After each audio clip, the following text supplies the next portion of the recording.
Coucou, j'espère que vous allez bien. Je partage avec vous sur ma page des histoires de vie, des histoires flippantes parfois, des enquêtes policières. Je scrute un peu la toile, les réseaux et je vous ramène souvent des vidéos, voilà, d'histoires à la une, dans le blog. Et j'espère franchement que vous allez aimer mes publications. Merci de me soutenir en vous abonnant, en likant, en partageant. La vengeance dans la peau. Dans le fin fond des États-Unis, il y a une soixantaine d'années, se trouvait un village paisible, presque hors du temps. Une poignée de maisons éparpillées autour d'une rue principale, un bureau de poste, une petite église et quelques commerces. L'endroit semblait figé dans une époque révolue, loin du bruit des grandes villes. Les habitants vivaient une vie simple, sans ambition démesurée. Ici, tout le monde connaissait tout le monde, et le shérif John Callahan était à la fois leur protecteur, leur ami et leur pilier. Une nuit qui change tout, Mary Callahan, la femme du shérif, était seule chez elle, comme presque chaque soir. John avait pour habitude de rentrer tard, ses rondes l'occupant souvent jusqu'à 18 ou 19 heures, voire même bien plus tard. Mary était enceinte de 4 mois, et ses traits rayonnants faisaient d'elle la femme la plus belle du village selon beaucoup. Certains disaient même qu'elle illuminait chaque endroit où elle entrait. Mais cette nuit-là, Mary était nerveuse, sans réelle raison. Elle passait son temps entre le salon et la cuisine, regardant par la fenêtre pour guetter les phares de la voiture de John. Le vent s'était levé et faisait danser les branches des arbres dehors, projetant des ombres sur les murs du salon. Mary, essayant de se distraire, posa une tasse de thé sur la table basse et s'installa dans le fauteuil pour bouquiner un peu. Mais à cet instant précis, quelque chose attira son attention. Dans un coin de la fenêtre, juste à la limite de son champ de vision, elle aperçut un mouvement. Une ombre, fugace, rapide, presque imperceptible, traversa le jardin. Mary se redressa brusquement, son cœur battant la chamade. Elle se leva et s'approcha lentement de la fenêtre. Rien, seulement la nuit, le vent et les arbres. Mais elle ne pouvait ignorer ce qu'elle avait vu. Il n'était pas rare que des animaux se rapprochent du village la nuit. Par précaution, elle décida de verrouiller tout de même toutes les portes et fenêtres. Elle commença par celle du rez-de-chaussée, ses mains tremblant légèrement en manipulant les verrous. Le village baignait dans une atmosphère calme, où les rires des enfants jouant dans la rue étaient interrompus uniquement par le sifflement du vent ou les cloches de l'église. Mais derrière cette façade idyllique se cachait un mal plus profond, une ombre qui rôdait sans être vue. Et cette nuit-là, le village allait perdre son innocence. Les lieux habituels où les villageois se rassemblaient. John était respecté de tous. Il était l'homme qui veillait sur le village, un homme d'honneur et de justice. Sa routine du lundi était presque sacrée. Il commençait toujours sa journée en achetant des beignets chez la boulangère, avant de passer chez Tom, son meilleur ami et le boucher du village. Tom préparait pour lui une pièce de bœuf parfaitement coupée, une tradition entre les deux hommes. Au bout de quelques secondes, quelque chose attira son attention. Une odeur métallique, épaisse, lui parvint. John alluma la lumière du salon et n'y trouva pas Mary. Son cœur commença à s'emballer. Et c'est en arrivant dans la chambre, espérant y trouver sa femme en train de dormir, qu'il découvrit une scène pire que celle d'un film d'horreur.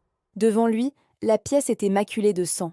Les murs, le sol, même les meubles étaient éclaboussés de rouge. Au centre de la pièce, il trouva ce qui restait de Mary. Elle était méconnaissable, il reconnut juste sa chevelure. Son corps avait été découpé avec une précision terrifiante, en si petits morceaux qu'il ne pouvait les compter. Une véritable boucherie. John s'effondra, hurlant de douleur et de rage. Il pleura toutes les larmes de son corps, ses cris résonnant dans le silence de la nuit. À cet instant précis, au fond de son cœur, son âme de shérif raisonnée était morte et une promesse naissait. Il ne mettrait pas le meurtrier de sa femme en prison. Il le tuerait de ses propres mains. Les adjoints de John étaient déjà là, prêts à commencer la journée. Ils furent stupéfaits de voir leur chef entrer, l'air hagard, les vêtements encore tachés de sang. John ne leur laissa pas le temps de poser des questions. L'équipe du shérif se rendit sur place, inspectant minutieusement la maison. Le carnage était tel que plusieurs adjoints durent tous sortir pour reprendre leur souffle. Mais ce fut près de la rivière, à quelques centaines de mètres de la maison, qu'ils firent une découverte capitale. Un couteau. Pas n'importe quel couteau. Une lame longue et aiguisée, bien entretenue, comme celle qu'utilisent les bouchers pour découper la viande. Les adjoints apportèrent des larmes à John, qui la reconnut immédiatement. Le couteau appartenait à Tom, son meilleur ami, le seul boucher du village. Une colère sourde monta en lui. Il voulait croire que ce n'était qu'une coïncidence, mais au fond, tout semblait pointer dans une direction. Tom John n'attendit pas. Accompagné de 2 de ses hommes, il se rendit directement à l'atelier de Tom. Le boucher était en train de ranger ses étals lorsqu'il vit arriver son vieil ami. Un sourire éclaira son visage, mais il s'effaça rapidement en voyant l'expression glaciale de John. Tom. « Eh bien, mon vieux, que se passe-t-il ? Tu es venu chercher ta pièce de bœuf plus tôt que d'habitude ?» John serra les poings, tremblant de rage. Il planta ses yeux dans ceux de Tom, cherchant la moindre trace de culpabilité. « John » d'un ton dur. « Mary est morte, Tom » abasourdi. « Quoi ? Mais comment ?» John serra les poings, tremblant de rage. Il planta ses yeux dans ceux de Tom, cherchant la moindre trace de culpabilité. « Assassiné, découpé en morceaux. Et devine quoi, Tom ? On a retrouvé ton couteau près de la rivière. » Les protestations de Tom furent ignorées. John ordonna qu'il soit menotté et conduit au bureau du shérif. Les villageois, attirés par le tumulte, observèrent la scène avec stupeur. Tom, le boucher respecté, traînait comme un vulgaire criminel. Les murmures se propagèrent comme une traînée de poudre. Cette nuit-là, John était seul chez lui. Les souvenirs de Mary le hantaient à chaque instant. Il s'assit à la table de la cuisine, les mains tremblantes. Devant lui, une assiette contenant la pièce de bœuf qu'il avait achetée chez Tom le matin même du meurtre. Il hésita. Devait-il manger ? Ce repas, ce dernier souvenir de son meilleur ami, semblait lourd de symbolisme. Mais son estomac vide et son esprit embrumé par le chagrin l'emportèrent. Il prit une bouchée. Mais alors qu'il levait la tête, son cœur manqua un battement. Face à lui, assis à sa table, un homme venait d'apparaître. L'homme portait un masque fait de peau humaine. Sur son visage, les yeux inanimés de Mary semblèrent tout le fixer.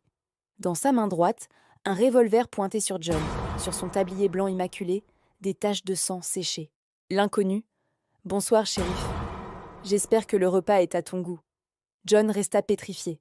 Sa colère monta en lui comme une vague brûlante. Il voulut saisir l'arme cachée sous la table, mais l'homme le devança. L'inconnu, riant doucement. « Pour qui me prends-tu ? Crois-tu vraiment que je serais venu chez le shérif de ce village sans prendre mes précautions ? Maintenant, assieds-toi et mange. » Tandis que John obéissait, l'homme enleva son masque, dévoilant un visage marqué par une haine profonde. L'inconnu. « Un shérif aussi expérimenté que toi, tu as vraiment cru qu'un meurtrier jetterait son arme si près de la scène de crime ? Mon père n'a rien fait, c'était moi, et grâce à toi, il est derrière les barreaux. » L'inconnu. « Maintenant que mon père est hors du tableau, je vais reprendre tranquillement son affaire. Et au fait, ce que tu manges, shérif, c'est ta femme. » John recula brusquement, l'assiette tombant de ses mains. Il vomit violemment, secoué par une horreur indescriptible. John était plié en deux, vomissant tout ce qu'il avait dans l'estomac, son esprit embrouillé par l'horreur des révélations. L'homme en face de lui, le fils du boucher, le regardait avec un sourire malsain. Le tablier taché de sang, le masque de peau posé sur la table, tout semblait sorti d'un cauchemar.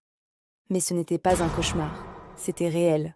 L'homme, qui se révéla être le fils du boucher, éclata d'un rire froid. « Tu te souviens de cette affaire ? Il y a 10 ans ?